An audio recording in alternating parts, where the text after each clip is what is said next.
गंगा नदी की धारा जिसके समक्ष विद्यमान है यह ललिता घाट। मत्स्य पुराण में तीर्थों की चर्चा के अवसर पर ललिता तीर्थ का वर्णन हमें प्राप्त होता है।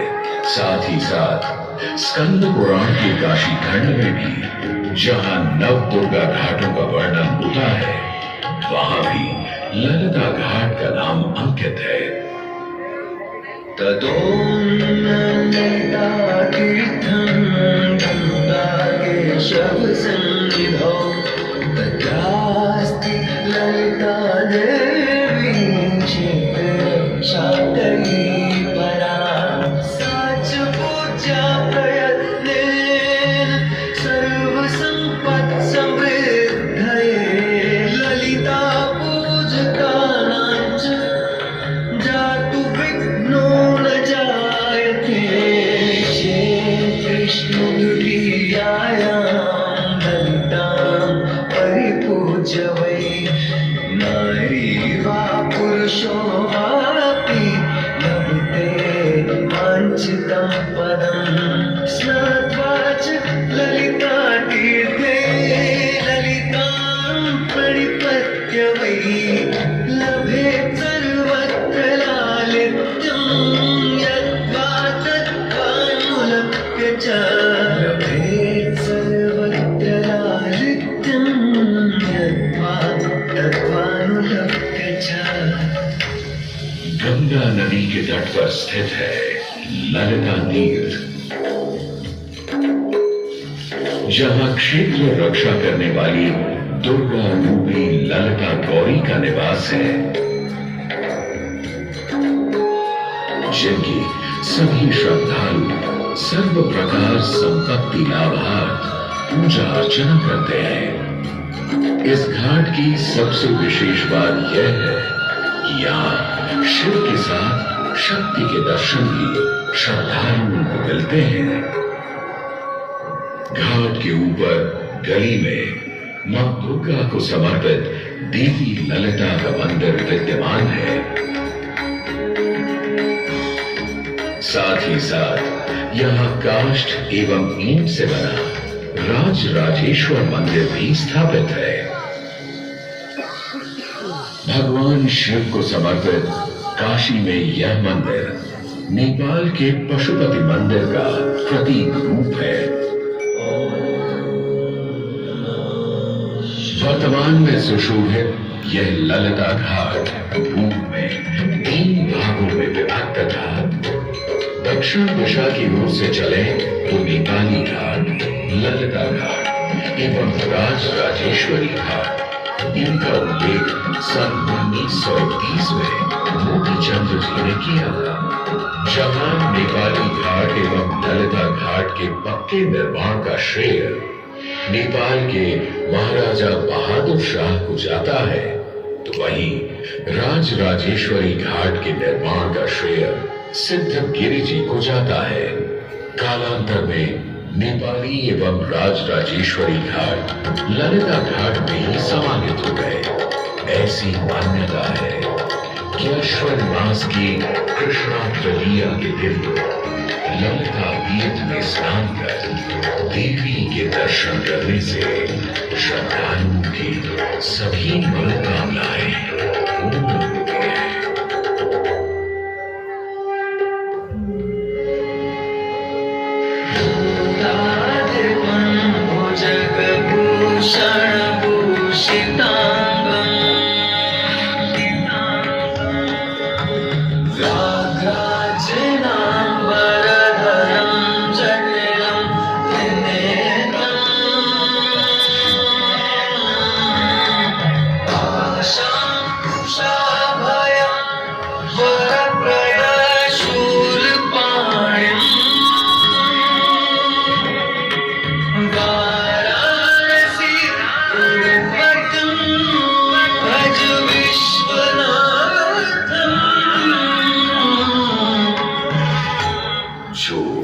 सभी जीवों के स्वामी है, जो सर्पों को आभूषण के रूप में धारण करते हैं, जो बाघ की खाल को सुशोभित करते हैं, सूर्य, चंद्रमा और अग्नि उनके 3 नेत्र हैं तथा वो जटाधारी हैं। पाश, अंकुश और त्रिशूलधारी हैं। वे अपने सभी भक्तों को आशीर्वाद देकर उन्हें भय से सुरक्षा प्रदान करते हैं। ब्रह्मांड के स्वामी एवं वाराणसी के भगवान श्री विश्वनाथ की हम वंदना करते हैं। मैं आदि नगरी काशी हूं, वही काशी जो स्वयं भगवान शिव के त्रिशूल पर विद्यमान है। सृष्टि के प्रारंभ में महादेव ने जब पृथ्वी पर अपनी दृष्टि डाली तो उन्हें एक भाग चमकता हुआ प्रतीत हुआ। उसी भाग को भगवान शिव ने काशी का नाम दिया। कालांतर में गंगा नदी के तट पर बसी इस काशी नगरी में समय समय पर अनेकों घाट विकसित हुए, जहां श्रद्धालु आकर पूजा अर्चना एवं स्नान किया करते थे। माना तो यह भी जाता है कि यह नगरी एक बहुत सुंदर वन से ढकी हुई थी, जहां पीपल, आम, बरगद, शीशम आदि के वृक्ष हुआ करते थे, जिनकी छाया में बैठ ऋषि मुनि साधु संत आनंद से तपस्या किया करते थे। इसलिए इस जगह का उल्लेख आनंद वन के नाम से भी किया गया है। जितनी पुरानी काशी नगरी है उतना ही पुराना यहाँ का काशी। पार्वती पृथ्वी का भ्रमण कर रहे थे, उन्हें यह स्थान बहुत प्रिय लगा। तब मां पार्वती को यहाँ कुछ समय रुकने की इच्छा हुई तो भगवान शिव अपने लिंग रूप में यहीं स्थापित हो गए। तभी से 12 ज्योतिर्लिंगों में इस मंदिर को विश्वेश्वर मंदिर के नाम से भी जाना जाने लगा, जहां भगवान शिव और माता पार्वती सदैव वास करते हैं। सदियों से इस पवित्र नगरी ने अनेक ऋषि मुनियों, तपस्वियों, धर्म गुरुओं आदि को अपनी ओर आकर्षित किया है। आदि शंकराचार्य एवं मंडन मिश्र ने इसी मंदिर के प्रांगण में बहुत समय व्यतीत किया। समय बदला, दौर बदला। भारत के स्वर्णिम काल पर विदेशी आक्रांताओं की नजर पड़ी, जिसे वे लूटने एवं सनातन संस्कृति को नष्ट करने के उद्देश्य से यहां आए। जब प्रथम बार गौरी ने आक्रमण किया तब पृथ्वीराज चौहान ने उसे बुरी तरह पराजित किया था। अंत में उसने क्षमा मांगी और वचन दिया कि ऐसी गलती दोबारा कभी नहीं होगी। अतः पृथ्वीराज चौहान ने उसे छोड़ दिया। संभवतः यह एक दुर्भाग्यपूर्ण निर्णय था, क्योंकि अंततः गौरी ने पृथ्वीराज चौहान को धोखे से हराया। तत्पश्चात उनके साथ बहुत बुरा व्यवहार किया तथा उनकी दोनों आंखें भी निकाल दी। पृथ्वीराज की मृत्यु के उपरांत हिंदुओं का मनोबल कमजोर पड़ गया, जिसके परिणाम स्वरूप आतताइयों ने अन्य मंदिरों के साथ साथ विश्वनाथ मंदिर को भी क्षति पहुंचाई।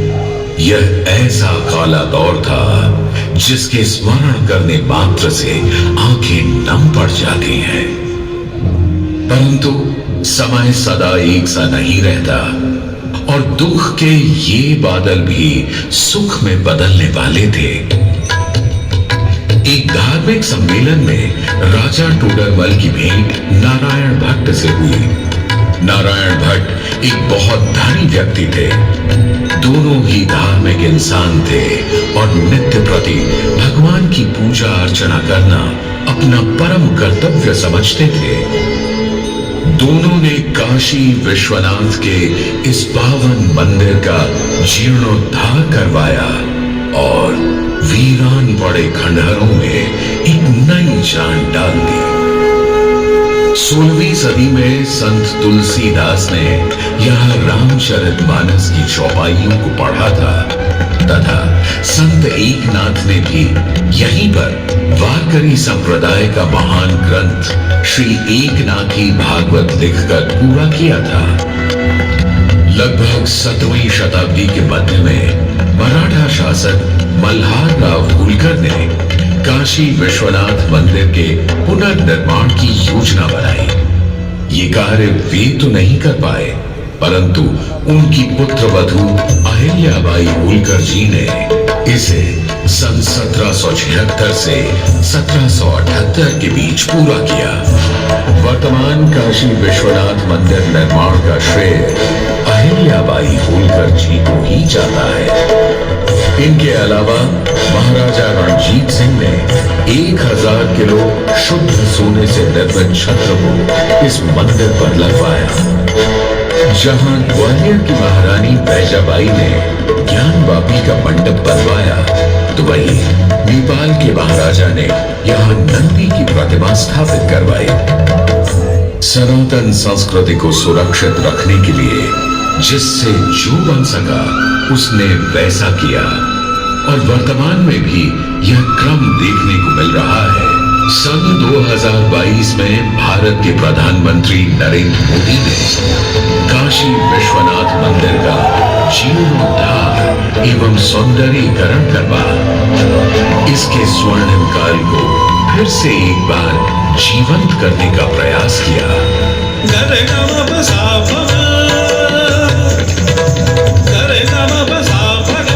भगवान शिव को समर्पित काशी विश्वनाथ का यह पावन मंदिर सदियों से करोड़ों श्रद्धालुओं का प्रेरणा स्रोत रहा है और सदैव के लिए रहेगा।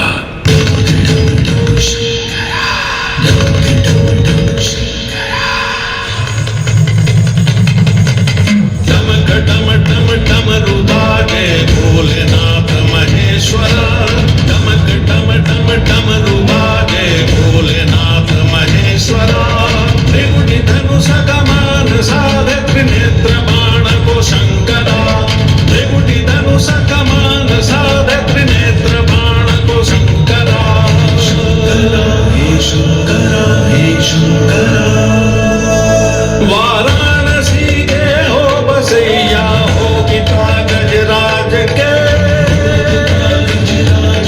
वाराणसी के हो बसैया हो पिता गजराज के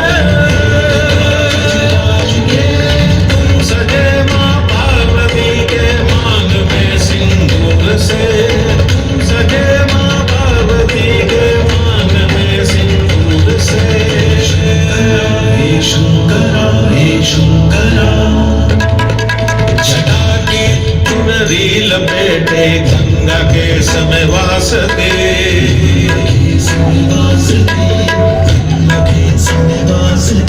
जटा की चुनरी लपेटे गंगा के समय वासते चंद्रमा की रजत कांति शीस तुमनि प्रकाशते चंद्रमा की रजत कांति शीस तुमनि प्रकाशते